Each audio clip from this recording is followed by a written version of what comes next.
Ladies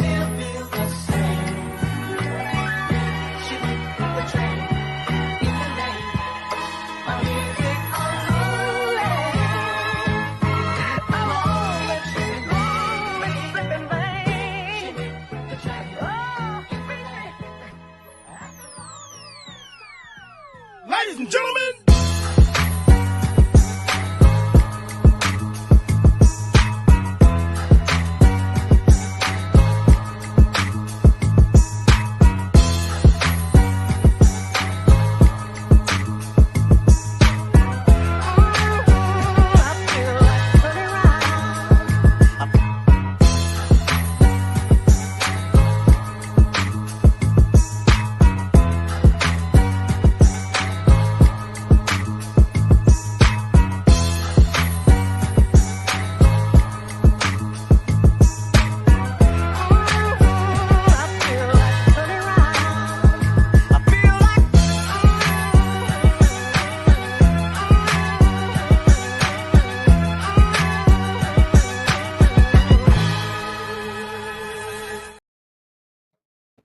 Yo, baby! I'm coming for ya. Robbie!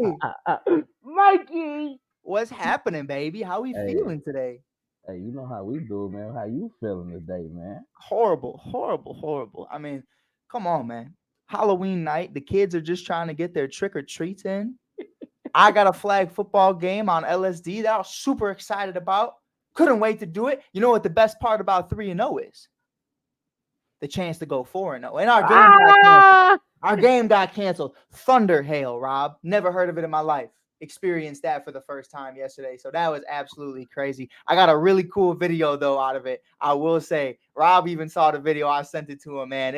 We had lightning I cued the lightning. I said, hey, I talked to my boy, QB1, Mark. Gotta talk to my boy, White Lightning. Man, I said, Mark, do you think the weather's going to impact your performance today? Mother Nature said, I said, woo! I said, woo! Crazy. But welcome to the show, everybody. Hope everybody had an amazing Hallows Eve, an amazing Halloween weekend, amazing Halloween night. Despite the weather, despite Christmas being in full effect, I saw the ongoing joke online that Chicago decided to be January for Halloween. It was crazy, Rob. It was crazy. But how was Halloween for the Rob Scott household? How's the missus? How's Joy Scott? How's everybody doing? Everybody is good. I can't disclose what my wife has been through, but all I can say is God bless the teachers. God, every teacher all across the world. God bless you for dealing with these little crazy mofos because, man, let me tell you, if I was a teacher, I'm punching kids. I'm sorry. I don't know if I can say that, but I will. You know what? Michael Jordan said it best, man. F them kids. Who cares? Like, nah, I'll play it. But, man, we got an amazing show for you guys tonight. I'm excited about it. We got a lot of news. All of it Halloween-based, I will say. And y'all are lucky. Y'all are lucky Rob had a business meeting last night. Y'all are lucky I had my game because I was coming in the Spider-Man skin-tight suit. I was going to wear the whole thing. I was going to be Spider-Man. I had my hat. I had Spider-Man. Hennessy. I was going, Rob. I was ready. You Terrence Howard now? You Spider-Man? I'm Spider-Man. I was ready to tear through the city of the Chi-Town. But, man, let's be real. Spider-Man wouldn't last a day in Chicago. It would be over with. But, but man, bro, we got a lot of Halloween news. We got a lot of stuff. I'm talking, Rob, paint the scene for me. 1 a.m, Halloween, sitting there. Just watching, I think I was watching Halloween Resurrection. Remember that one? It's like Halloween 6, Halloween 7, something like that. Is that the one where Busta Rhymes beat up Michael Myers? Yes, it was. Yes, it was. Hey, Busta got down on Mike. Yo, bro, when he looked at, he said, let's do it. He kicks him in the face, some karate kick. I'm down. Mike just took it. Mike just ate that thing. That was before the Royce. He lucky he didn't see Buster after the Royce. Oh, come on. We already know how that would have ended. We would have had to have the movie be called Buster 2. People want to. Come on, bro. But, man, I'm sitting there. I'm watching the movie. Bring! I get a notification on my phone. It's Woj. Yeah. Woj is on my phone at 1 a.m, Rob. He never does this. Never does this. I thought, injuries, something that only Woj cares about. I don't care. I see the news. James Harden to the Los Angeles Clippers. something we talked about all summer. We kind of had an idea that this was going to be the team, if any, to get him. Obviously, the Miami Heat were a conversation, but you and I said it. I mean, we don't even have to speak on it. I didn't think that Pat Riley, Eric Spoelstra, and Jimmy Butler would want that type of mentality in Mm-hmm. South Beach, out of all places. I mean, you got to Mm-hmm. be no fat suits, no parties with little baby. You got to be in there like swimwear, baby. You got to be there every day, putting in work. You already saw how it affected Hero. We talked about that last Yeah. week. Harden don't want to be there. Nah. I'm sure he'd love Miami, but it looks like LA is the place to be. Rob, talk to me, baby, really quick before we get into the entire trade package. Mm-hmm. What were your initial thoughts? Because I know you woke up at the butt crack of dawn, 4 a.m., saw my text. What did you think?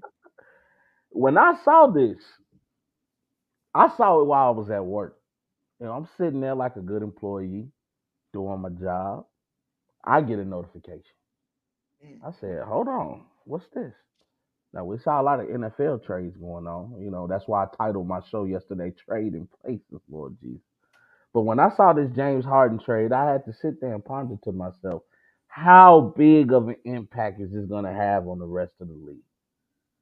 And we about to get into, I don't think it's going to impact that much. Mm. That's just my personal opinion.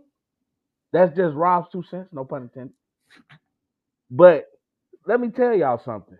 I don't know if James Harden and Westbrook are going to be able to work out.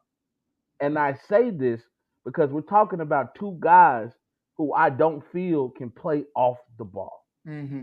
And Westbrook has already been having such a fantastic year in this early NBA season. I don't know if the feng shui, the word feng shui. When you walk into somebody's house and they got a nice layout, you like, this is beautiful feng shui. I'm feeling the vibe. I don't know if James feng shui is going to mess up what the Clippers have been doing so far.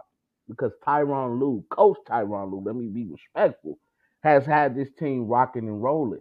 And it seems like he's gotten into Westbrook role, what his role in Westbrook's head, what his role is going to be.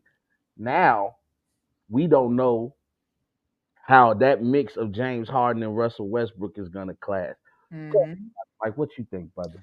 Man, I think there's a lot of levels to it that's unpacking in here. And I think, to Pride's point, it is still the Clippers at the end of the day. And I think what this team has been set up to do Yeah. is not meet expectations. Mm-hmm. And it's unfortunate to say that, but when you bring in PG, when you bring in Kawhi, when you bring in Russ, you're bringing in a lot of guys who have big names. Pride says that a lot on Prideful Takes. Definitely check them out. Checking out. With that being said, though, discussing that and saying, listen, I buy these shoes, Rob. Mm-hmm. I buy the shoes I buy Mm-hmm. because they are Jordans. I buy Mm-hmm. them because they are Nikes. And if they Mm-hmm. didn't have that logo next to them, Mm-hmm. not every single one of those pair of kicks look fire. Let's be real. Let's be real. Some of them are basura, Oh, that's facts. I but mean, you to got the me, swoosh. honestly, after the 13s, you can kind of wrap that up. Come on. Unless you go to the Spizikes. Exactly. Exactly. And sometimes though, that's what we talk about guys and their availability, talk about guys in their game. I mean, Mm-hmm. a case in point was Russell Westbrook in the 2021 season. Russell Mm-hmm. Westbrook is a household name, a Hall of Famer, Mm-hmm. triple double king.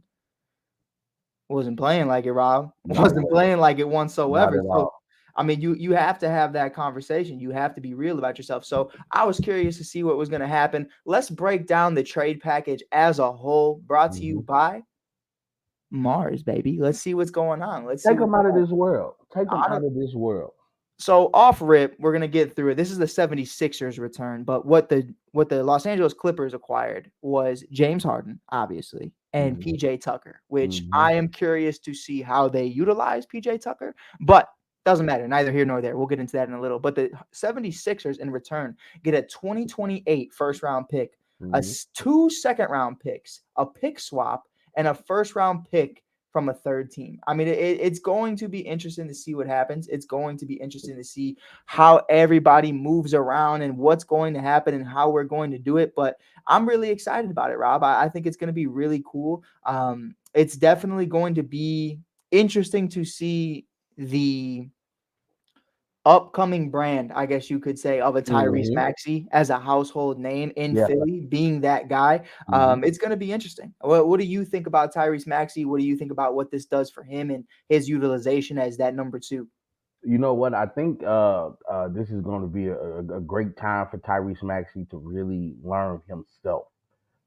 He's shown some elevation in his game.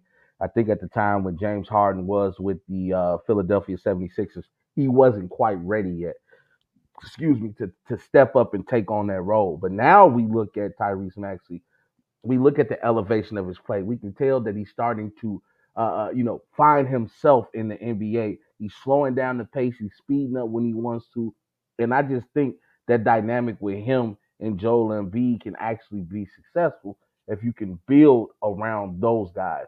The only thing I wonder about with Philly is, does Joel Embiid stay? Hmm. So now that's a question because he had Ben Simmons. He's been telling us, I don't know how long Joel been in the league, what, 9, 10 years? Something We, like that. we've been told to trust the process this entire time. And clearly the process is not working. Right. And he's coming fresh off an MVP season, and it's to Joel's own fault. He kind of pushes guys away because he plays the blame game when he loses. And actually, to his credit, he didn't do that with Harden. He blamed everybody else but Harden. He said, "We need some help." So, and it was just surprising. I don't think Harden left because of Embiid. We know Hmm. this whole situation with Daryl Morey. Um, so I just wonder if Embiid is going to stay. But if I'm Philly, I'm doing everything I can to keep with Tyrese Maxey. I'm in Joel's ear. If I'm Daryl Morey, I'm trying to get another major name there. I don't think what they got in the trade was bad.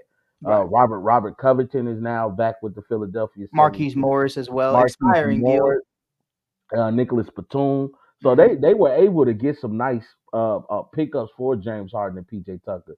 But I think honestly losing PJ Tucker is tough because he's a great defender. He's a guy that can hit the open shot in the corner. We know he likes to sit in that corner.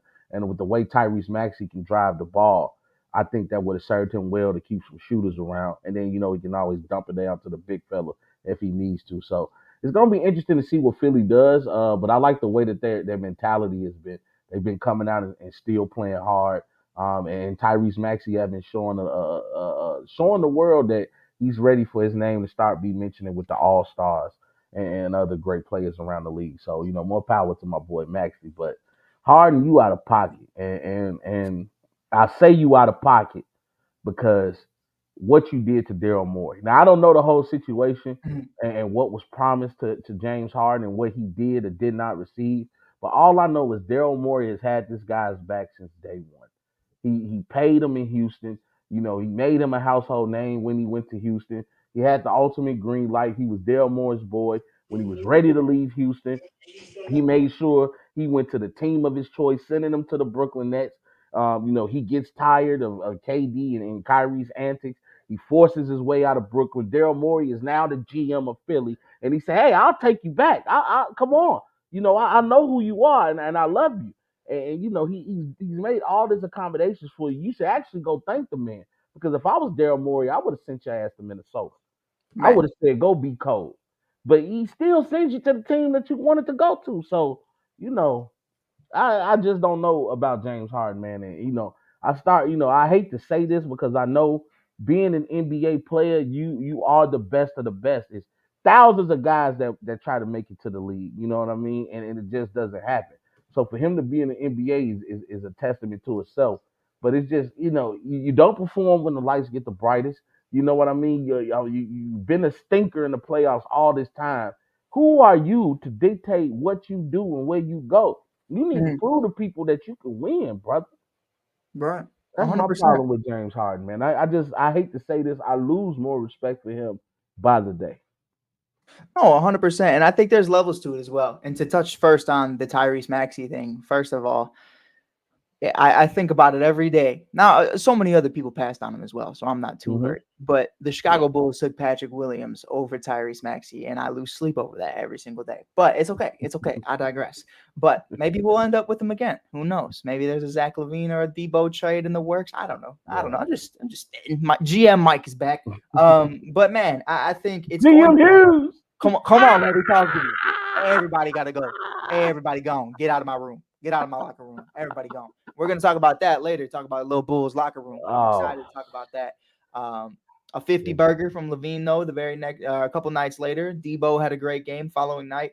But basura. But you got to get into it though, man. You got to talk about Tyrese Maxey. You got to talk about him when you talk about guys like John Morant, when you talk about guys like Devin Booker, when you talk about guys like that, some of the top tier guards that we see in today's game.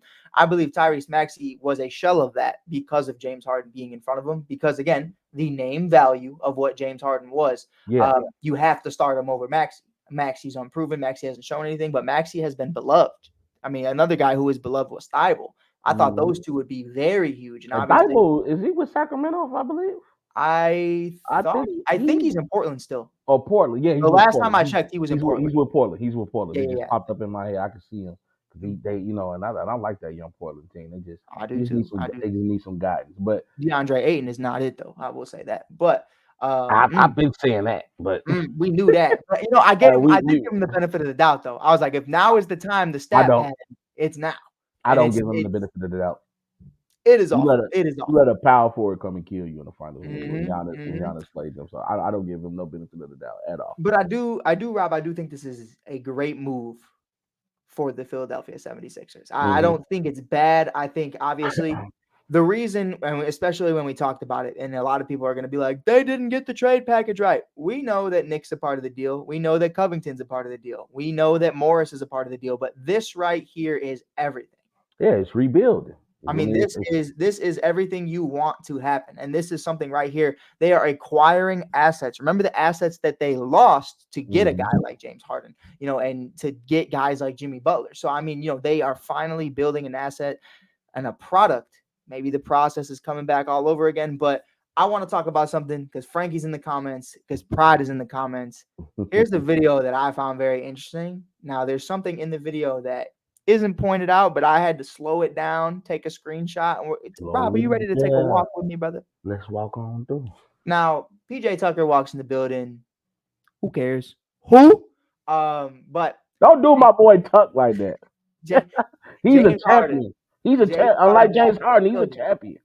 Talk to me about it though, Rob. James Harden walks into the building, and hey, check this video out. All I'm saying. I want everybody to take a look. This is James Harden walking into the Clippers locker room, reuniting with Russ for the third time. OKC, Houston, now LA. All LA natives, which I think is really cool, though. I will say that PG, Kawhi, Westbrook, and Harden are all from different parts of LA, born and raised. I think it's really cool. They're probably all on their not favorite team. I bet you they were all Lakers fans, but whatever. It is what it Well, is. according to Kawhi, he's always been a Clippers fan. But let's get to the Cap. The Clippers. cap is crazy.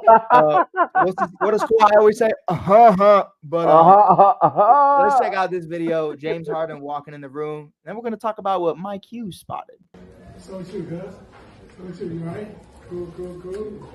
So make sure you start that side, you feel me? Shut up. All right, cool. All right. You know where you at? You see it though. You see it though. All right, cool. Turkey! Hey, what's up, Turkey? Rob, did you see what I saw? I've been saying I saw this video like 5 times, and But Rob, did you see what I saw? told him stay over there, bro. You ain't seeing what I saw. You talking about the dryness? I saw a man that noticed his minutes going down. Terrence Oh. Mann looked upset to be there. Terrence Mann was not rocking with this whatsoever. Terrence Mann looked hurt to see James Harden in the building. Terrence Mann is a bucket, my friend. Terrence Mann is him. And I think he is probably hurt that James Harden is even in the building. This is something that I noticed, that I saw the vibe. I didn't see a smile on this man's face the entire video. You could roll the clip back. You can watch this video 10 times over. Terrence Mann does not look happy that James Harden is in LA. And that's something that I noticed. Rob, am I reading too deep into this, bro? You know what they say about a good movie or a good video? that every time you watch it, you'll see something different. And I didn't see that. I peeped it right away. And you're right, bro. And the sad part is, it shouldn't happen because Terrence Mann is a stud. Mm-hmm. He's a stud. Wow. Show that picture again, please. Man, come on. Talk to me right now. Terrence That Mann. James Harden walks in the room. Bro looks up on his is love, phone. Jason. Bro does not care. McLovin in the building. Appreciate the love, bro. Hey, wow. It's crazy. It's crazy. Now, maybe I'm Wow. looking too deep into this, but I think if I'm listen, I felt the same way about this that I think Tyrese Maxey might have felt when James Harden came in the building. Why are you bringing in another guard? I'm the guard here. I am the one, and Tyrese obviously overstepped James Harden and said, listen, this is my team type stuff. You know what I mean? Like, I am the number 2. I am Robin here. Arguably, there's a shot that Tyrese Maxey actually becomes Batman, depending on what happens with Joel Embiid in his future in Philly. But I think for Terrence Mann, a guy who's carried them in the playoffs before, despite not having PG fully healthy, despite not having Kawhi fully healthy, I think he took this as a personal disrespect. Obviously, he wasn't too worried about Russell Westbrook in the building, but I think he's definitely worried about his minute restrictions, what's going to happen with him, his minutes diminishing with a guy like James Harden in the starting rotation. But Rob, do you think already this is a match not made in heaven? Do you think this is going to be a problem? You know what? The more I think about it, I've already said that I don't think that this is gonna work. And then the only way it's gonna work is if somebody's gonna have to sacrifice, and it's unfortunately going to be James Harden. Um, And is that going to happen? the one thing I say, so two reasons why I think the Clippers grab James Harden. One, Steve Ballmer is their owner, and Steve Ballmer is about money. And adding James Harden to that roster is gonna boost ticket sales just because he still has a name, and he's a LA native as you just pointed out. So Mm-hmm. you know the Clippers, who've been the little brother to the Lakers forever, and they finally, a lot of Clippers fans are gonna think this is the year we do it. But and the second reason for grabbing James Harden is because you never know when Kawhi or PG is going to go down. Right. So to have somebody like James Harden to still have some type of a name, and we know in spurts he can go crazy when he wants to. I mean, he did go crazy against the Celtics in one game, when he had that 40-point game, and then after that he disappeared. So that's what I think.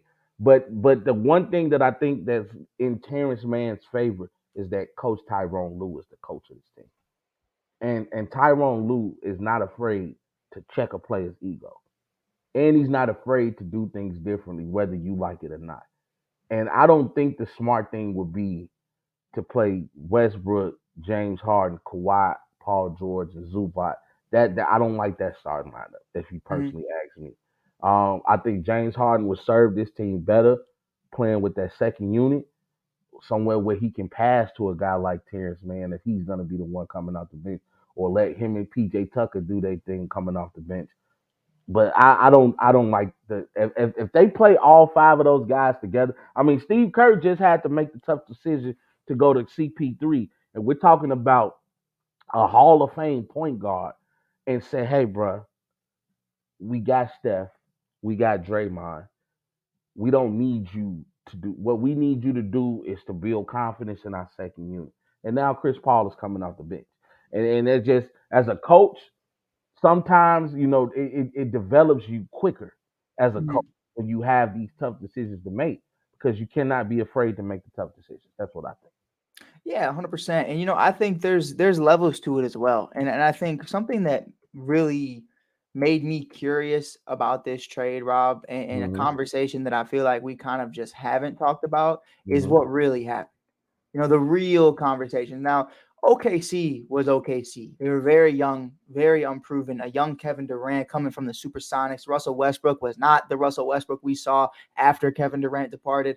And James Harden was coming off the bench. So Hmm. that team chemistry was different. But what we did see was Russell Westbrook and James Harden go very deep into the playoffs in Houston. Mm-hmm. And we saw a team that choked when it mattered the most. Yeah. Now we're seeing it again. These four together, Kawhi Leonard, Russell Westbrook, James Harden, and Paul George. And mind you, this is Russell Westbrook and James Harden for the third time. Mm-hmm. Do you think that's ever worked? Has that duo ever been successful, would you say, in their tenure together? I guess you would have to go back to the OKC days where they did make an NBA Finals, even though they lost to a very mature Miami Heat team. You Right. know, and the LeBron, who was eager to win his first ring. Right. Dwayne Wade already had won the ring, and they just had a bunch of dogs on that team. So I didn't think OKC really had a chance, and unfortunately, we're gonna get into this in a second. I don't know if you can win with KD as your number one without it being a perfect situation, Mhm. which is why Russell Westbrook was the alpha on that team. Right. I think you'll have to look at that. To me, in Houston, I don't think it was a success because immediately after that season, Russell Westbrook wanted out. And Right. I think they had that conversation of, if we want to salvage our friendship, we can't play together. 100%. And you know what, Rob? To that point, I want to bring something up too, because I think it's important. It's more important than KD. It's more important than Russ's game at the time. Yeah. It's all about Harden. Yeah. So their game, as it currently sits, Mm-hmm. was not their game in OKC. Like I said, Mm-hmm. James Harden was coming off the bench in those finals games. Yep. James Harden was not who James Harden was in Mm-mm. Houston. So when Russ and him got together in Houston, that was the real, okay, can these two work together? Because remember, Harden was very before his time in that run. And I think, honestly, to be completely honest with you, if James Harden was who he was in OKC as he was in Houston, Mm-hmm. I think that Miami team has some problems. Now, I still think Miami wins that series, but I think it's much easier than they got swept, if I'm not mistaken. Or it was a 5-game series. I You forget talking exactly. about OKC in Miami? OKC It in was Miami. It was 4-1 because OKC won Yeah, the it was the first game. 5-game series. Yeah, they won the first game and then they didn't Right, win then they again got after 4 that. straight. Yeah. Yeah. So yeah, you can't judge that version of Harden to compare with him and Russ's game. But what we saw in Houston, we saw a lot of injuries. Yeah. We saw a lot of guys who didn't know where to be and when to be there. Saw a lot of guys taking shots they shouldn't take. And we've kind of seen that from Russ as a Laker. We've seen that from Harden on the Phillies or on the Philadelphia 76ers. And that's one of the biggest issues for me, Rob, is what's changed. You were still the guy in a game 7 against the Boston Celtics on the Philadelphia 76ers that couldn't get over 10 points. And neither could Joel Embiid. So who was popping off in that game? I think we want to talk about the real conversation is James Harden just hasn't been the same since that injury. 100%. He hasn't been the same. And But, people, hey, Rob, real quick, who else hasn't been the same since their injury? a lot of them. Inconsistent. A lot of inconsistent. You know what? I will say this.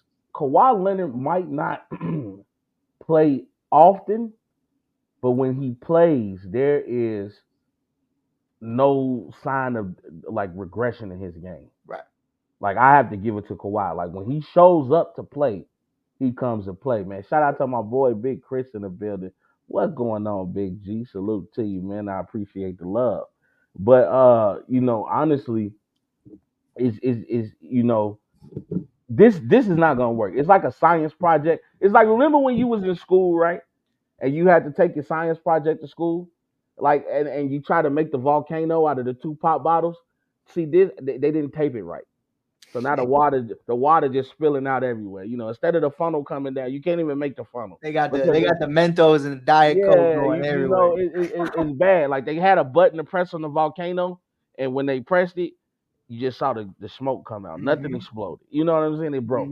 And that's what I think. This is going to be a failed experiment. I don't trust it because one person that will say something, that will speak up, even though he doesn't speak to the public often, Kawhi has a say-so with what goes on that team. Yeah. And if it doesn't work, Kawhi will let them know, I am not happy. Uncle Dennis will let them know Kawhi is not happy. And Kawhi is the reason why a lot of people are on that team, why Paul George left to go play for the Clippers. So, it's all going to come down to how Kawhi feels. If I'm James Harden, I'm going in there on my best behavior. And another thing I saw in that video is I don't think Russ is too happy about it because now Russ is looking at it like my touches are gonna go away. And you already know how somebody feels about it. Hey, Come on, Terrence. Free Terrence, man. Free. Hey, but Terrence, man, can come on the Bulls any day of the week, no problem at all. You want facts. Alex Caruso? That's Go ahead. facts. You can have That's Alex Caruso that's right now. facts. I'll take Terrence Mann on the Chicago Bulls. And you know what? I want that timestamp. November 1st, 2023 at the trade deadline. If the Bulls are having even a 500 season, I need Terrence Mann in the Chicago Bulls uniform immediately. Javon Carter, Basura. Alex Caruso, I love you. But no, I need Terrence Mann, a young Patrick gun. Williams, Basura. I will drive Patrick Williams wherever I need to drive him with his new team. But keeping it on Halloween, we had that very, very early in the morning. Late that night, Rob Scott, we saw one of the greatest matchups I think on paper you'll see in quite some time. On paper. On paper. But this was one of my favorite matchups. Victor Wembanyama versus Kevin Easy Money Sniper Durant. Easy money. The game. His money wasn't that easy in the second half, Lord Man, Jesus. let's talk about it though. Durant finished with 26 and 7. Wembanyama had 18 and 8 with 4 blocks. And the Spurs win this game. Rob Scott, the Spurs win this game. I don't know if you caught the game. Oh, I watched. Absolutely insane. I mean, absolutely insane to see that ending. I mean, the steal to end it all. He lays it in. Jelly. It's over. That's game. You know what, man? You know, let's set the table because we had Slender Man versus the Slim Reaper. Mm-hmm. And Slender Man came out on top. Now, KD had a great first half. I mean, he was giving it to Wembanyama. Yep. I mean, that dunk you sent me last night was crazy. Hey, he dunked the man. You know, the first hit him with the fadeaway. Wemby can't get to it, but then Wemby, man, I think it was in the second quarter, right before the half, when he caught that, when he jab stepped KD and got out the way, and I think he dunked on you, but with the left at that, I said, oh my God. And the Spurs, you know what? People can say what they want about Wembanyama. Yes, he has a lot to learn about the game. He does. He does have to pack on some muscle because you can see even Ford sometimes kind of throwing him around. But when he focuses and he says enough is enough, this dude has the potential. And I'm just saying potential. I'm not ready to crown him anything yet. But he has the potential to be one of the scariest players we've ever seen in the NBA. He has that. We're talking about a 7'4" guard. Is he 7'4" or 7'6"? 7'4". Because the dude is just tall for no reason. And we're talking about a guy who can alter a whole offense on the defensive side of the ball, on opposing team's offense. You have to know when he's on the court where he's at on the court. Because all that driving to the rim and I remember one play when they played the Warriors in preseason. Andrew Wiggins had a step on the man. The man was able to cover so much ground and get the block. And you mentioned last night, he had 4 blocks. He had some highlight plays in the fourth quarter. I'm going to tell people right now, I think Wembanyama has a little bit of a clutch gene in him. Because this is not the only game we've seen where he's had a slow first half start. And in the second half, he starts cooking. And when he hit that 3, and then he comes down and hit a jumper, then he comes down and get the tip dunk. You know what I'm saying? And he just reinvigorates his team. I just think, I like what Craig Popovich is doing. A lot of people been complaining saying Wembanyama should have more minutes. I like the way he is gradually getting him in. I mean, 29 minutes for a rookie is great. You know what I'm saying? Because he still has a lot of the game to understand. But they got some studs over there in San Antonio. You got Keldon Johnson. You got Vassell. You got some guys over there that can really get to it. Now you're adding this 7-foot monster, who him and KD in so many ways remind you of each other. I just think Wemby, wow, man, this dude is impressive, man. And he mentioned something last night when in the post game conference of how much he respects Kevin Durant and what he learned from Kevin Durant just playing against him, of how he's not going to try to be like Kevin Durant, but he likes the way that Kevin Durant knows what he wants to do. Like, how he controls his own pace. He gets to his sweet spots on the floor. He's not going to do anything out of his body. Now, the real conversation is going to come because we know how great Wemby can be. The conversation is going to come, how great is Kevin Durant? Yeah, I know you didn't have Bradley Beal. Yes, I know you didn't have Devin Book. But the problem is, and I've mentioned this before when we were back on ASAP, I've mentioned it several times on Rob's 2 Cents. Kevin Durant can only win if the situation is right. He won in Golden State because he didn't have a B or a C player. He had a 1B. And a lot of people can say Steph Curry was actually 1A. But when you have another guy that demands so much attention, it's easy for KD to go for 35 and 40 every night. Well, I'll do you one better. Because I'm a fanboy. I'm going to talk my talk. Because when we talk about the past, baby, I'm in there like swimwear. When we talk about the present, I'm gone. Chuck the deuces. I'm not talking about it. But KD on the Warriors, before things went to shit on that final series in the finals against the Raptors, I would tell you, you have an X factor, a 1A, and a 1B. Yeah. The X factor is KD. 1A is Curry. 1B was Clay. Yeah. And let's be real, Draymond was a great 2. Because that man just came off Defensive Player of the Year just a year ago. Yeah. I mean, they had a squad. And don't forget the finals MVP, Andre Iguodala. But, you have these conversations, man, where it's like the man went to just an amazing situation. And it worked. And it was beautiful. But I have seen Kevin Durant play with so many Hall of Famers. We knock LeBron for playing with Wade, for playing with Bosh, for playing with Kyrie and Kevin Love. How am I gonna mess up my boy K Love? Minnesota legend. Hey, with Ray Allen. He played. Ray LeBron Anthony has played Davis with some guys. Carmelo. I mean Russell Westbrook. You got some names. Dwight Howard. I know. Look, I stay away from all that stuff. I don't care what somebody doing in the bedroom. My situation is keep it in your bedroom. I will say this. Because I know people are gonna ask us about it. I've seen people comment that we should talk about it. I will not talk down on a man, and I know I could speak for Rob as well, because Rob and I think the same way about this conversation. Until there is proven evidence. Oh no, it's evidence. Somebody is guilty. No, it's evidence. There's evidence, but there's evidence. But and my thing with the Dwight Howard thing, my only problem with the situation is he lied. You lied the first time, so now once you lie, how can I trust you? Right. You know what I mean? Like you basically made that man look like a fool. When that man came out and said, Dwight Howard was on something with him, and then the Dwight denied and said he never even met the dude. You know what I'm saying? And now there's actual court documentation saying that, you met the guy. Yeah, you had another guy dressed as a woman in the room, and you did things. The only thing Dwight Howard is saying now is that, yes, it happened, but it was consensual. I didn't sexually. And that was the part I'm talking about. I will not. What I'm saying? Like I said, I stay away from that stuff. I don't look down on a person for who they love or what they like to do. I could care less. You know what I'm saying? Like I said, straight or not straight.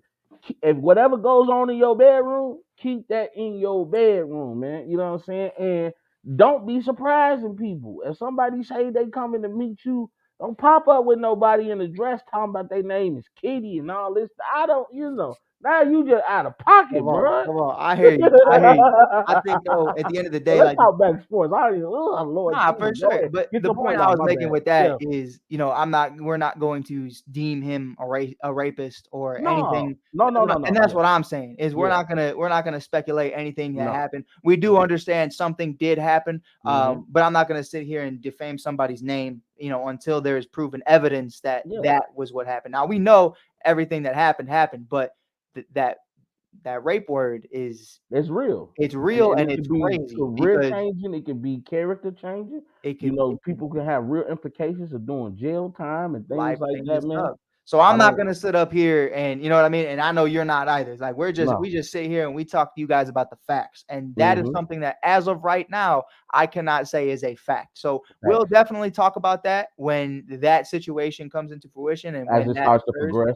100%. But we're not like every other podcast. We different, baby. We talk about the real. I talk about facts, man. People come to me for the truth. Yeah. That's what I say. And the truth is, I don't know. I wasn't there. I wasn't in the dress. I wasn't partaking, so I wouldn't know. But man, breaking it down though, I want to ask you something. Yeah, Keeping it real, keeping it back into what we were talking about. yeah. 'Cause I don't know how we got there, but we got there. But Things man, happen as you get to talking. getting real though. Eric Yeah, Gordon had a great game. Grayson Allen, yeah. whatever, bro.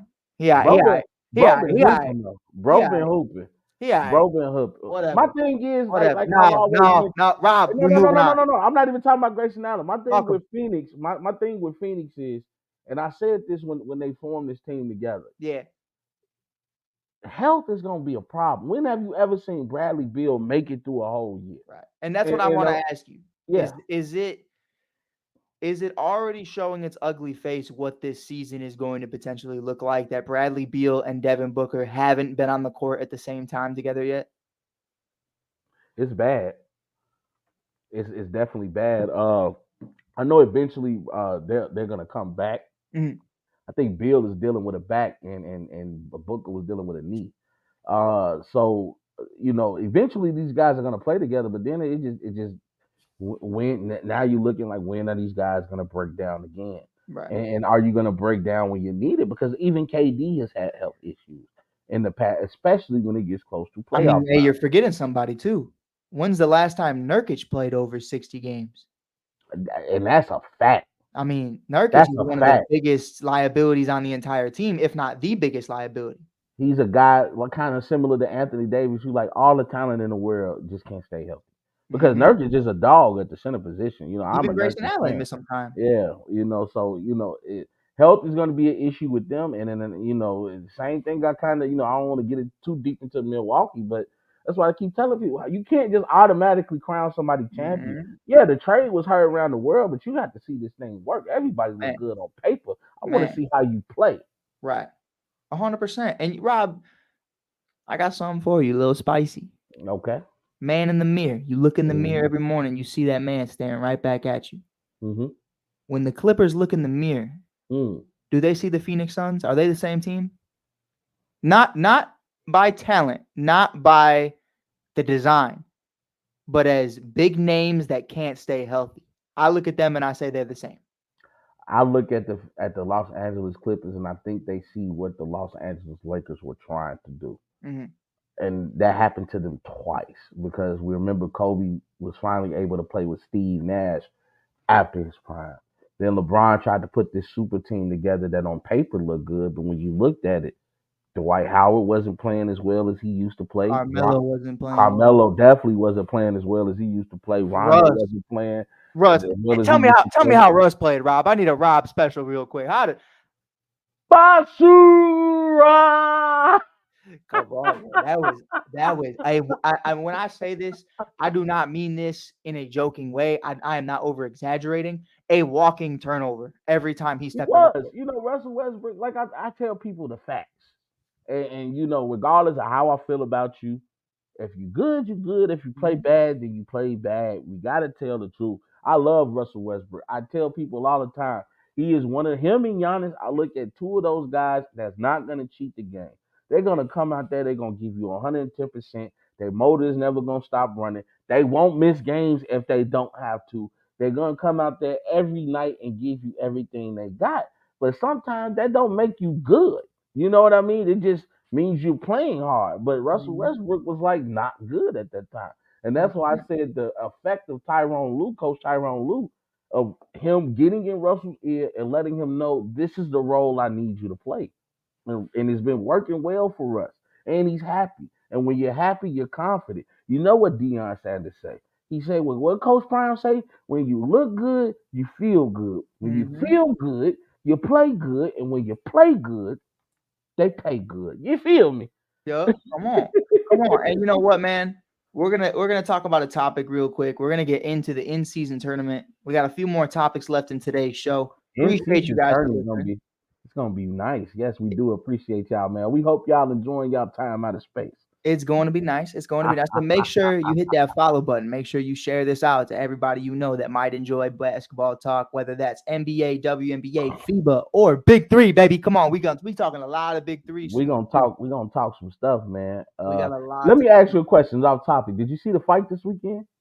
I did. I thought, I was sitting there. You know me. I'm trying to get back into it. I'm trying to Yeah, see what's going on.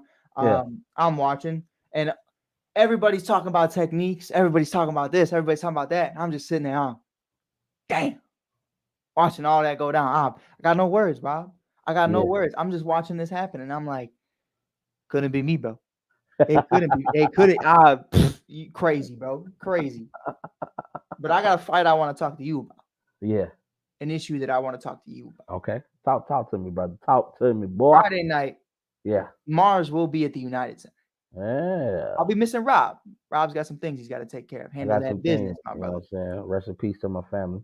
Yes, sir. Always. But I will be attending the first in-season playing tournament in Chicago. Ooh, you I'm gonna get to be see the excited. new. I You get wanted to see Rob the to new come with me. court. You get to see the new court. I need to see that new court. I need to see that. I need to get down in that court. I don't know if I want to sit in the nosebleeds. I don't know if I want to splurge, try to sit a little closer, because I feel like if you sit in the nosebleeds, you get to see everything. But Yeah. I'm a nosebleed head. I like the nosebleeds. I'm not scared to sit in the nosebleeds. I got no problem. I'm more of a press box suite kind of guy. You know what? And that's a good time too. That's a good. I always get distracted in there though. There's so many things going on. But man, I don't even know if I can enjoy this. We I don't don't. know. I'm gonna have to look into that. I don't believe James Harden is playing today. It's probably gonna be. If I'm not mistaken. But the thing we got going on in the UC right now is a Mm-hmm. disgruntlement. Everybody's Mm, upset. Now, after game one losing to the OKC Thunder in horrible fashion, getting absolutely blown out by SGA and Chet Holmgren, mm-hmm. who Chet didn't do a single thing in this game. So I don't want to hear Mm-mm. nobody say nothing. But Mm-mm. he's looked real good since, though. But, Mm-hmm. it's rumors heat out. Billy Donovan even confirms that the Bulls were in a heated argument.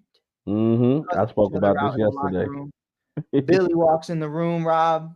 Hey guys, everything okay? Do you want me to leave? DeMar looks at him straight. I don't know if it was DeMar, but somebody looks at him straight in the face. Get the fuck out. Oh, okay. He leaves. Rob, following that, the Bulls get a game winner with Caruso. Debo had an amazing game, dropping over 30. And then Zach LaVine in a loss. I want to key that. In a loss to the Detroit Pistons, drops 51.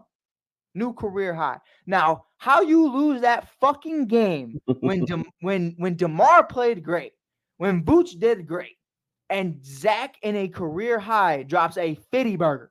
A 50 piece. Rob, as it currently sits, we are 2-2 facing off against Luka Magic. Luca.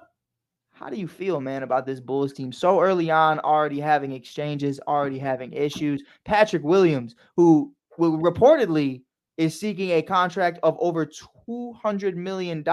Wait, what? Yes, you haven't heard? His camp is reporting that they are looking from anything from 150 to $200 million, which to an extent I understand, just because of what we've talked about and what we've said in the past about, obviously Jaylen Brown just got 300, and obviously Tatum's going to get 4, so the prices are going up. I just Rob, had to. I just had to keep. I didn't even want to be on the screen no more when you asked. I'm sorry. Go ahead, but, brother. but Rob, man, Patrick Williams isn't looking great. How do you He feel? want what? He want what? Rob, 200. Talk to me about the Bulls, man. I'm gonna answer this man question because I don't even want to talk about. He asked does James Harden play tonight? No, he doesn't. I just read up on that. And we spoke about this earlier. Make sure you catch the video when it gets re-aired on YouTube. I don't think it was a good look to go to the Clippers. I think he should have tried to battle it out in Philly, and that's what I got to say about that. But back to what you said. What? $200 million? Are you crazy, blood? Like my thing with this, brother. I'm all for a man trying to get his money. But my problem is you got to get what you worth, man. You can't look yourself in the mirror and think you worth $200 million. Now, the one thing I did like about what the Bulls did was that they understand that there is a problem. And us acting like there's not a problem is going to create more problems. So let's all get in this locker room. We in each other's face. instead of us going home and tweeting about it, instead of us going home and calling somebody else to talk about the situation. Talk to me. And I love what the Bulls did because we all know about the tension between DeMar DeRozan and Zach LaVine. Zach wants to be the man. Unfortunately, DeMar is the man. Zach, you have not done anything to prove that you are a man because you will have a game like you had against Detroit and go for 51. And then you will come out the next game and only score 9 points. How do I know? Because I watched the Bulls and I've betted on you several times and I said I ain't going to bet on you no more. You are one of those guys on my list. I will never put a dime on Zach LaVine. Second of all, these guys have to put all egos to the side and understand that there is no clear-cut better player on this team. Now, DeMar is the best player on this team, but even DeMar has taken a step back from who he used to be. You can call it age, you can call it whatever. It just happens. He's not playing as great as he was when I dubbed him DeMar the Chosen. So what the Bulls need to do is they need to come together. They need to play as a team, and they need to play hard because that's their problem right now. They play as if they got all the talent in the world. You need to be playing and scrapping for every loose ball, every 50-50 ball, dive into the rebound. I mean, you got a guy like Andre Drummond at one point in time was one of the greatest rebounds in the game. Why is he not getting more ticks? Yeah. You know what I mean? It just things like that. You know, the Bulls are not going to be successful, unfortunately, until Coach Billy Donovan is gone. He has to go. He has to go. I'm with it. I'm with it. I think the whole experiment is just a travesty, and I think it's something that, being completely real about the situation, I touched on this on the mic earlier. We were talking about the Bulls, and I got an article coming out tomorrow. It's going to be Oh, really yeah. exciting about. I'm Check excited it about. out. Check it out. Chicago State of Mind article on Subtract. Definitely give it some love. I've been dabbling in the writing. You got to dibble and dabble when you can. Double dip all the time. Favorite chip, chocolate chip. But anyways, getting into it, man. I mean, come on. Different writing. Bar from Mars. Bar from Mars. Ooh.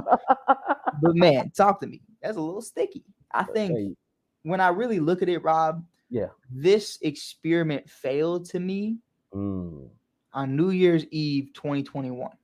Talk about it, brother. DeMar hits the game winner. Next day. Oh, I know what you're talking years. He hits back-to-back game winners. And after that moment, it was just a completely different team because it turned into Debo's team. DeMar DeRozan was brought into this organization to be a co-star to Zach LaVine. Lonzo Ball, Nikola Vucevic were brought in to be co-stars. And Alex Caruso as a facilitator off the bench, a great defender, not asked anything more, has been starting in more times than I can remember in the 2022-2023 year. Kobe White was supposed to go to the bench. Patrick Williams was supposed to live up to being a number 4 overall pick.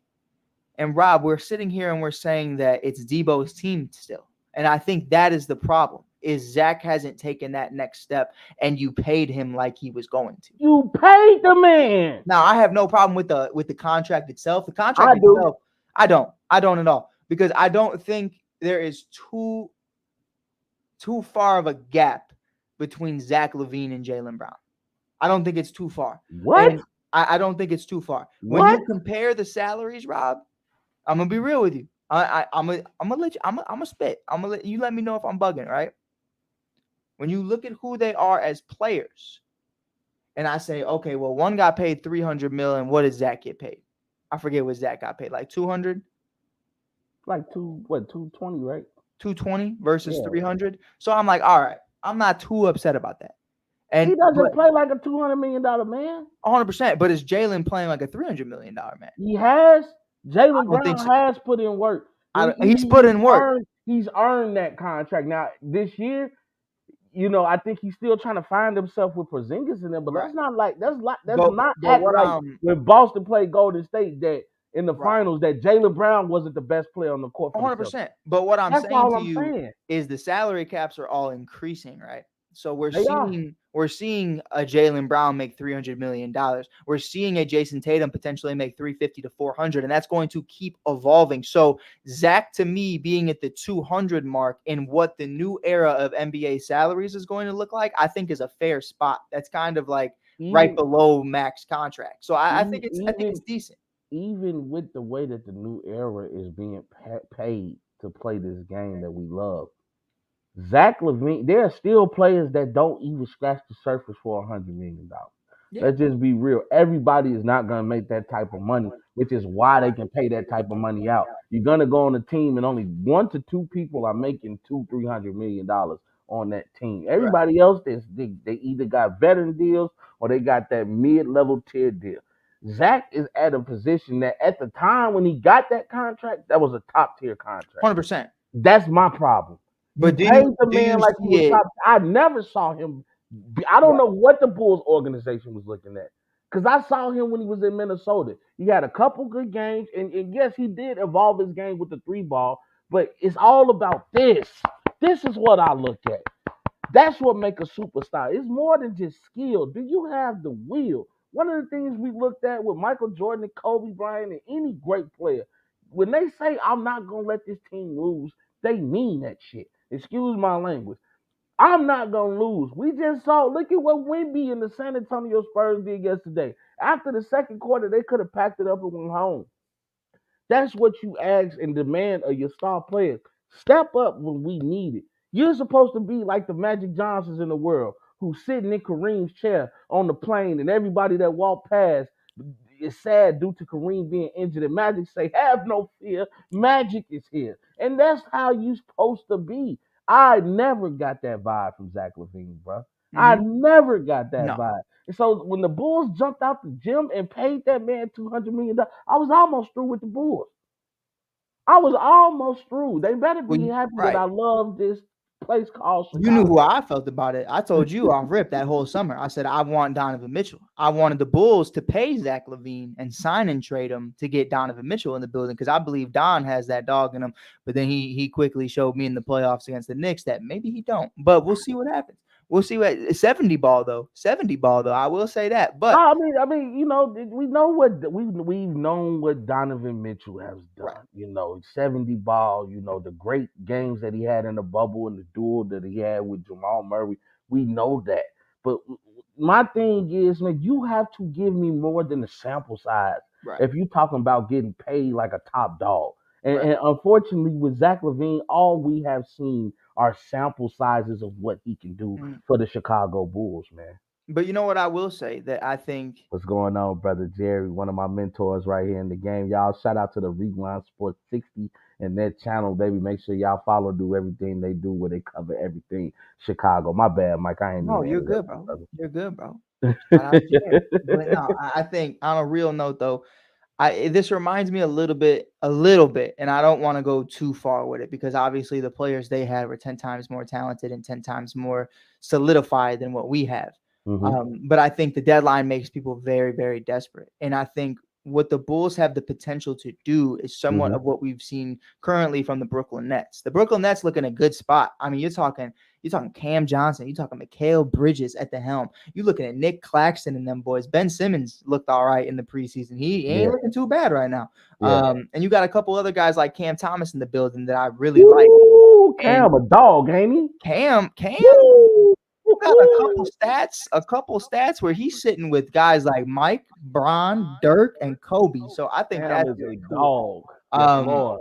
But breaking that down and saying, man, what could we get for Zach LaVine, Debo, and Vooch? I think the Bulls are in somewhat of a decent spot right now to where if they were to sell, I think they could get the bang for their buck for a few of these guys. And I think what you could get from Zach and Debo, especially, I think you get the draft capital back that we lack. I think we get a lot of guys that I think could be potentially Terrence Mann-esque type players. Maybe if you're lucky, you get a Tyrese Maxey type level player for one of those guys from a team that obviously values, a guy who can be here, right now, not a couple years away. We are in a place to where it's okay to be a couple years away. You know what I mean? We still got to wait a year or two to see if Patrick Williams is worth $200 million. I think I can answer that question. Right now, right here, right now, I can answer that question. You ain't getting a motherfucking dollar from me. But Torrey Craig should be starting for the Bulls. I do not care. Torrey Craig, free Torrey Craig, because that man is out here shooting buckets, playing great defense, stealing the ball, blocks, doing everything you need, creating space. He's doing it. He's doing it, and he's killing it. And then every day, Billy Donovan looks at his stat sheet. He looks at his score. He goes, you know who I'm going to start tomorrow with the 4, Rob? Patrick Williams. Get the fuck out of here. Pardon my language, but that is ridiculous to me that we are still doing this. If he wasn't drafted 4th overall, I promise you, this man wouldn't be in the league right now. Yeah. Wong Dong Tigers. Like, you're gone, bro. He said the Wong Dong Tigers. You're gone. You're gone. You know, playing in China. It's not going. I can't even argue that, brother. It's not. You know what? We're gonna move on. We're gonna move on, but we're gonna stick with the Bulls because but as far as the Bulls, though, man, I think it's time to break it up. Oh, it's been time to break it up. It's time to go home. Let's get back to the you know how I love rebuilds. Rebuilds are my favorite. Rebuilds, hey, oh my, I gotta do a whole 360. You already know I'm rocking that air, baby. Come on. And I messed up my light. Oh. Hey. Make Chicago great again, y'all. Make Chicago great again. It ain't been great my whole life, man. It ain't been nothing my whole life being here, bro. I need a win. But Rob, I'm excited about this next topic. Yeah. It involves the Chicago Bulls. Maybe a championship. Even the conversation of maybe getting it, I will be head over heels. Yeah. My guy Rob Scott saw 2 3-peats in the 90s. And I'm just happy about a fucking play-in tournament. I mean, what are we doing? But let's get into it. Pardon my language. I promise you, we are better than this. I will be better. But we have the in-season tournament beginning this Friday. Going to be very exciting. First-timers here. Rob Scott and I have never experienced something like this in the NBA, and neither have you. You might have seen it in the WNBA with the Commissioner's Cup. If you got our love for some ladies basketball, you can definitely check that out. FIBA does something very similar. Rob's about to break down more about the tournament, but really quickly before we get into that. Shameless plug. Please check out Skytown that my boy Mike Hughes do, man. Dedicated to the Chicago Sky and everything WNBA. Had to get that plug in there. Thank you, sir. For legal reasons, it is now Skyline, though. I will say that. Okay. They patent the word. Skyline. I like that, though. Hey, they got it. The Skytown or the Chicago Sky said, "Hey, yo, we like that name a little bit more than you, so we're gonna patent it." So they patented it. It's great. It's okay. They got the rights to it. No problem. Ain't no thing but a chicken wing, baby. We are in the Skyline. But with that being said, let's talk about it. First of all, there are 2 conferences. This is just like the All-Star game. This is just like exactly what we've seen all the time. There is an East and there is a West, ladies and gentlemen, and there are groups, 3 groups for each conference. Looking at it right now, East Team A, 76ers, Cavs, Hawks, Pistons, and Pacers. Team B, Bucks, Knicks, Heat, Wizards, and Hornets. Congratulations to the Charlotte Hornets, who are finally doing something that has any meaning, and it still doesn't mean anything. And Team C, who I am not excited about because I feel like every single one of them can dog us. Yes, the Raptors, the Nets, the Magic with Paolo, the Celtics with JT and JB, and the Chicago fucking Bulls. But let's talk about the West. Memphis, Suns, Lakers, Portland, Jazz on Team A. Team B, the Nuggets, the Clippers, Zion and the Pelicans. The defending champion Nuggets. Luka Magic and the Houston Rockets. And then we got the West Team C, the Kings, the Warriors. Dub Nation! Klay Thompson, baby. Steph Curry back at it for another accolade that they need to accomplish. They need to be in-season tournaments champions. The Timberwolves with Anthony Edwards, which I'm personally myself, Rob, I am more excited about Anthony Edwards getting some playoff experience. Even if it's not the playoffs, I think it's cool. I think he's a top-tier level player. OKC. Please, ladies and gentlemen, before he finishes, stop comparing him to Michael Jordan. Please stop that. Get some help. Please stop. Get some help. OKC and Victor Wembanyama and the San Antonio Spurs. Rob Scott, your floor is yours. Explain to the people what all of this means outside of more than just these teams going up head to head. How is this going to work out? All right. So if you guys have ever watched the FIBA tournament, you guys know that there's what you call group play. So for the first 8 games, there's going to be group play. And based off these games, whoever the leading team in their group will make it on to the second round, the semifinals, which is the single game elimination round. Out of these groups, there will be 6 teams and then 2 wild card teams, which will be the second place person that has the best record in their respective conference. So you're going to have 6 teams and 2 wild cards. You're going to have 8 teams in total. Once those 8 teams play in that second round and in the finals, that will be a single game elimination round. And of course, we're going to be going on until we get to a champion, which I believe that the tournament, if I remember correctly, the championship game is going to be played on the 7th, December 9th, actually. I'm sorry. So the championship game is going to be played on December 9th, and it's going to be a great one. Now, I don't know the implications of what this truly means or what you get when you win this tournament, but I do know that besides the championship game, these in-tournament games are still counted towards the regular season. Unfortunately for those teams, and fortunately for us NBA fans, two teams are going to be playing 83 games this year. The only game that does not count towards the regular season will be the championship game. 100%. So it's gonna be definitely interesting. I wonder if they're doing a tournament to kind of bring more viewership to the NBA.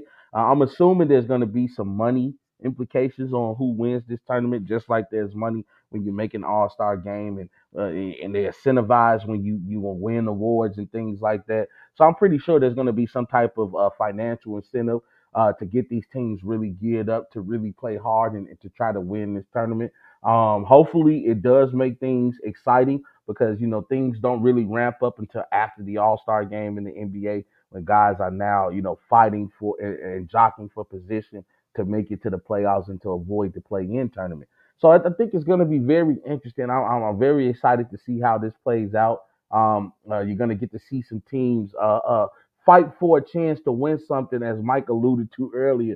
Most teams don't get a chance to get playoff competition, or we don't get to see them on a national stage. So I think it's going to be great for the NBA. Side note to that, also with the All Star game, they are going to be going back to their former setup. So they will no longer be, doing the tribute to the late great Kobe Bryant. They're going to be going back to the way they used to do things. There will no longer be team captain picking out from the East and the West. Is going back to the traditional East versus West situation, and I think that's actually good for the All Star game. That way you can kind of stop the collusion, as Jimmy Butler calls it, and and the tampering. Um, but I think it'll be good to actually see which conference reigns supreme, because each conference can say that they're bringing dogs. I know the Western Conference is such a powerhouse. If you look from 1 through 7, you're talking about hell 1 through 10, because you're gonna have some guys really trying to. And a lot of people are speculating that San Antonio won't make the playoffs. I am not one of them people. I think San Antonio has every chance as everybody else to make the playoffs just because of who's their coach and the toughness that this team has. They're a bunch of scrappy young kids. So this NBA season, man, has already started off interesting, man. Is I would love to see the Warriors win. I made a prediction on Rob's 2 cents before the season even started that Steph Curry will be the MVP of this league, and so far, he looks to prove me right. Mhm, mhm, mhm. So, 100%. I'm excited. What you think about this tournament, brother Mike? I think it's interesting. In covering the WNBA for the last 2-3 years that I've been doing, my favorite experience with the Commissioner's Cup in the WNBA was actually in Skytown, baby. The Mm-hmm. Chicago Sky hosted it just a year ago. It was an absolute blast. We still had Candace Parker, Allie Quigley, Courtney Vandersloot, Emma Meeseman, Kalia Copper, aka Chicago. You feel me? You feel me? And a bunch of other dogs, Rebecca Gardner, James Wade, and company. And it was just an absolute honor to be a part of that. It was an Yeah. absolute blast to see them go after it. And I think the incentive to me isn't as there as it is for the NBA. Now, the incentive in the WNBA is $500,000, woo, woo, all this other stuff. Cool. That's fine. I think personally, what I think would make the in-season tournament a lot of fun is it depending on home court advantage during the playoffs. It depending on, hey, what's going to happen with the rankings, the power rankings, how it's all going to work out. Now, Rob, imagine whoever wins the in-season tournament, Mm-hmm. not only that team gets home court advantage throughout the playoffs, but that conference. So in the West, if the West wins, whatever team ends up in the finals gets home court advantage in the West. Mm-hmm. the East wins, the East gets home court advantage in the finals against the West. And I think that would bring more drive for a lot of these teams to want to see the best player come out. It's like voting, folks. It's like voting. You know, you're looking at all the politicians. You ain't picking who's the best. You picking, all right. It don't matter which one of us is the best out of this group. It matters which one of them is gonna beat that mug right over there. Blue versus red. Who's going to be able to knock down blue? Who's going to be able to knock down red? We got to get the best guy to be able to do that. Maybe one of us is better than him, but it's whoever goes up against the best of the best. Now, you know, when you playing one-on-ones, you got all your boys in the group. Hey, man, if there's a 7-footer, I shoot my threes. I do my thing. But I'm picking my boy Charles 10 times out of 10 every single day. Come on. Charles Capelot. Shout out my boy. But, you know, with that being said, I think it's going to be very interesting to see how the awards continue to grow, the accolades, and what that really means. The meaning behind it has to mean something. This can't just be a regular game for guys. I don't want to see that. I think that's boring. I don't want to see nobody get hurt. I don't want to see nobody playing 37 minutes in the middle of a December game for no reason. But definitely try to have more fun than the fans are having. Yeah. Because we're not going to care if you don't care. That's just being real. And that's what makes the Commissioner's Cup fun, is because WNBA fans show out for it. And I think it's going to be really exciting. FIBA shows out for it. Everybody shows out for it. The only people that really don't is the league and the NBA. So I'm curious to see how serious they take this. But with that being said, our final topic of the night. Because, Rob, we're going a little too long. I know we're going to talk about some NFLs coming up soon. But honestly, after hearing everything the Bears have put me through this week, I don't even want to talk about it. I really don't. Because apparently today they had to let go of their running backs coach because of an HR issue. And that means, I read about that, but they won't disclose what the issue was. They won't disclose it, but I will say this. Matt Eberflus should be fired today as well. Thank you, Lord. And Luke Gessie. Here's what I'll do. Here's what I'll say. Here's what I will say about that. Luke Gessie needs to go, and that's a fact. But I would not fire him today. I would fire Matt Eberflus because, my brother, you have not hired one but two individuals who have now disrupted your organization, disrupted their coworkers and staff. We don't know what Alan Williams did. I don't even know who the running backs coach is. But regardless, your defensive coordinator and the running backs coach are some dirty dogs, and they are some bullshit. And you hired both of them. That, to me, is a fireable offense. I don't know about you, Rob. That, to me, you are hiring the nasties of the world. And we don't need that. We got enough shit going on here. Justin Fields plays horrible. We got enough trash going on with Tyson Bagent. I don't need more trash. I don't need trash humans. I already got trash players. You can be a trash player. You can't be a trash human. Chase Claypool, case in point. Trash player, trash human. Get out of here. But you got to keep that same energy. He already been showing Miami fans. Yeah, he doesn't play with effort. Nope. But somebody who has been playing with effort, our final topic of the night, the stars of the NBA as it currently sits. The stats as it currently sits on November 1st. The players leading in the league. Luka Doncic at number 1, averaging 39 points per game. Steph Curry is number 2 with 33 points per game. Rob, are you sitting down? I am. Rob, are you buckled up? Let's ride. Number 3 is Cam Thomas, averaging 33 points a game. De'Aaron Fox is number 4 at 31. Joel Embiid and Tyrese Maxey are 5 and 6. Mitchell, Tatum, Giannis, KD, and George are 7 through 10. Jokic is obviously going to sit at 11. I don't know why they don't have an 11. They have Jokic at 12, but there isn't an 11. So I'd imagine. Are somebody tied? It must be him and SGA tied. But yeah, I did not see a single bull in sight. I will say. Oh, nope. Zach LaVine is 20. There we go. Proud of him. But man, let's talk about it. Top 3. Oh, T'Challa, how we feeling? Bob's cat just came on the screen. I'll say what up to T'Challa. If anybody's watching this on the podcast right now, I promise you I am talking to somebody. But, and also if you're listening to this on the podcast, we're also live on Facebook. So if you hear us answering comments, we're not talking to ourselves. I promise you. Like Rob's been talking to Pride and Frankie. You can always check us out on Facebook at Rob Scott or at Mike Hughes. But yeah, man, let's get into it, Rob. Top 3 right now, scoring leaders in the league. Luka Doncic, who just had an amazing game winner the other night. Saw Rob 2 Cents make an amazing video on that. Oh my God. The chef is cooking with Steph Curry. Did you see the way he did Dylan Brooks and Man. did the Home Alone? Man. Oh my God. I say, first of all, Steph is ridiculous, bro. Because I know I've said this once, and I'll say it again.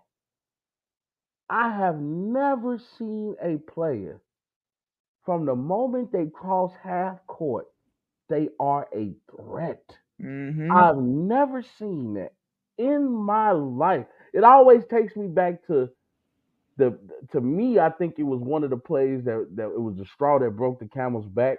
Is Mm-hmm. when they played OKC, and OKC was up by 2 or something. And Steph came down, and you can hear KD from the benches, guard him, get him now.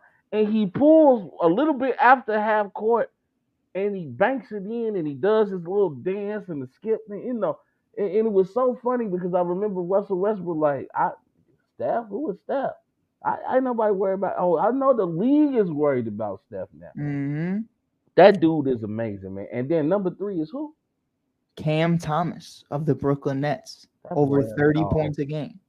That boy a dog, bro. An absolute monster. Didn't he just put up like 35 or 38 against somebody? Mm-hmm. And you remember when he first came and started as a rookie last year. He played excellent. Man started with back-to-back 40-point games. He played excellent, and I think he played because he actually got a chance to play while Kyrie and KD and them was still there. Mm-hmm. So Cam Thomas, he was one of those guys I used to tell people like, hey, watch out for that kid because you can just see the game in him. And now that he's able to do this on a stage by himself, where he doesn't have a KD or a Kyrie to defer to, and getting to play with some real tough guys, and Mikal Bridges and Dinwiddie and those boys, man. Don't be surprised if Brooklyn is right there at like 7 or 8. Making it tough for somebody in that play-in tournament. I like the stuff that Brooklyn is made up of. It was a smart thing to get rid of Steve Nash. Unfortunately, you can tell that he just didn't want any confrontation. And now you get those cancers out of your locker room. And I have to give kudos to Kyrie, who's been on his best behavior in Dallas. But I told you. That's just a testament. That's a testament to his maturity level, and it's a testament to ownership actually appreciating their players. Because I hear the way Mark Cuban treats his players is fantastic, and he's going to be one of their biggest cheerleaders. And you can just tell that Dallas is a good environment for Kyrie. So shout out to Kyrie. I gave you a lot of grief, so I got to get love. Like I said, I tell the truth. When you act up, I tell you about yourself, and when you get things done the right way, I'll be the first one in line to congratulate you. So, but yeah, man, back to Cam Thomas, man. I'm not surprised. I'm not surprised. And you know what, ladies and gentlemen, just like Welcome to Mars, more to come. Mm-hmm. It's gonna be interesting. It's gonna be interesting because Rob, I said it from the jump. I said this is a playoff team. I said I believe they can be. I believe they have what it takes to become that. Yeah. In my personal opinion, man, I don't think they're far off from being a top 5 team in the East. No, they're missing. I think they're right there at 5. Yeah. I think they have 5. Wait, who you taking off? So you got Boston. Mm-hmm. I still think Philly is top 5 with Embiid and Maxey. I'm gonna say no order, but I'm gonna put Milwaukee, obviously Brooklyn at 5. All right, so in no order, the 5 teams I would have Miami. Hear me out, right? Okay. Check this out. I'm gonna take you on a walk. I'm gonna take you on a walk. Don't walk too long now. It's 9 now. I gotta get some sleep for work. Man, no, I think, man, looking at it, Boston, Milwaukee, Miami, Philly, that 5th spot. Who you got? What about the Knicks? What about the Knicks? What about Cleveland? What have they done? They haven't done anything, but they've been consistent at 5 and 6. But here's my thing, right? What about the Raptors? What do you always say? It ain't about what you done. It's about what It's you do about for what me you right now. do. What have you done for me lately, Lord Jesus? And right now, what I Yes, see is Lord. Mikal Bridges taking that step. I see Cam Thomas taking that step. Big stepper. And I see Nick Claxton showing that, hey, I don't care what big you put on me. You going to get this work. I like Nick Claxton. I like Nick Claxton a lot. I Ben like. Simmons is showing me too. Ben Simmons You showing know me a little what? something. You know what? Shout out to Ben. Shout out. I got to give Ben some. Shout I'm out to very critical on Ben. Ben. I got to give Ben some love. Shout He's out to Ben. showing up and showing out. Now, Uh, he's still dropping 8 points a game. So, fuck it. but you know what, though? To me, it's not even about his play. It's about his confidence level. Ben is being true to Ben. He's not going to be a big time scorer like he was at LSU. He's going to be a point forward, similar to a Draymond Green type. He's going to average a triple single. You know, shout out to Draymond. Hey, Draymond is the only player, and I don't care. People can talk what they want to about Draymond. Draymond is one of the only players who you can say average a triple single, but every one of them points, rebounds, or assists definitely was influential in that game. And I think if Ben Simmons can learn how to do that, and remember at one point in time, Ben Simmons was considered to be a candidate for Defensive Player of the Year. So that's what he needs to do. You don't need Ben to score 30. That's why you got Cam. That's why you got Dinwiddie who can get hot. That's why you got Mikal Bridges who can get hot. What you need Ben Simmons to do is to put everybody in position and to play defense. That's what you want to happen. I think it's going to be interesting, man. I think it's going to be interesting. I think it's going to be cool to see what these guys are able to do, how they're able to do it. One of the more interesting things I think about the NBA season is the longevity. Cam Thomas is hot right now. Yeah. Can he stay hot? Now, am I expecting him to be a top 3 player by the end of this season? No. Yeah. And if he does do that, all power to him. But am I asking that? No. But I'm asking for consistency. Don't give me 40 for a week and then 5 for a month. You know what I mean? Like, though, that's Zach LaVine vibes. I don't need more Zach LaVines in my life. But I do think, Rob, at the end of the day, we're both about to give our final thoughts. MVP of the season. Rob, I want to start off with you. Steph. I just mentioned that earlier. It's going to be Steph. Love it. I love it. I love it. I think I'm also in the Steph Curry boat. I think Steph, if he stays healthy, is going to be that guy. I think Luka is also well deserving of it as well. But after I saw this image, I said, "Oh Lord, it's a masterpiece." That's a Van Gogh, by the way. That's a Van Gogh. That's a Van Gogh. But man, before we get out of here, man, we just want to do a couple shameless plugs real quick. Definitely follow us on all social media platforms at Welcome to Mars Podcast. You can follow us on Spotify if you don't want to see our beautiful faces. But if you do, follow us on YouTube. Check out Rob of Rob's 2 Cents, available on all streaming platforms. I am Mike Hughes. You can find me on TikTok and Instagram at theshy.kid or on Mike on the Mike Podcast. This is Welcome to Mars, episode 2. We will be back Saturday, baby. We do apologize. Wednesday nights, hump days aren't our normals. We're doing Tuesdays and Saturdays. That's how we rocking. Maybe we might stick to Wednesdays. Rob, we can't keep ending every video like this. Well, I like it. I mean, I just thinking about the stress I'm gonna be putting on myself. People, do you really want to see my face that much? That I do Rob 2 Cents on Tuesdays, and then I immediately do Welcome to Mars. We could do that. I give you a little bit of a breather, and then I come the next day. Rob convinces me all the time about things. But I'm not opposed to it. But regardless, Saturday we are going to be discussing the very first NBA in-season tournament, Game 1. I'm really excited about it. We're going to be covering the Bulls. It starts on Friday. Bulls, Nets, a bunch of other teams that I don't have the matchups with yet right now. But Cam Thomas, Mikal Bridges coming to the United Center in Chicago. Not excited about that whatsoever. But with that being said, man, we appreciate you guys for tuning in. We appreciate you guys for being here. It's all love as always. Make sure you follow us on all streaming platforms because it does help us out a lot. It helps us understand what you guys like, what you guys don't. Until next time, Rob, sign us off, baby. We go.